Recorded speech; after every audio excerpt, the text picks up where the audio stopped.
বনে হঠাৎ ঘোষণা হলো যে পাহাড়ের চূড়ায় প্রথম উঠবে সে হবে বনের নেতা।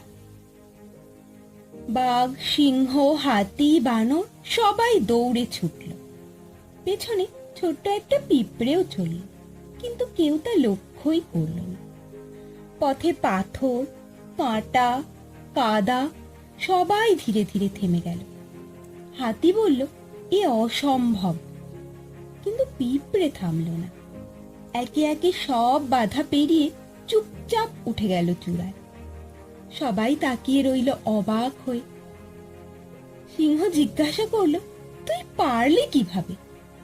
পিঁপড়ে হাসল, বলল, বাধা সবাই পায়, কিন্তু যারা থেমে যায় তারাই হেরে যায়। ধৈর্য আর চেষ্টা থাকলে ছোট্ট প্রাণীও বড় জয় পেতে পারে।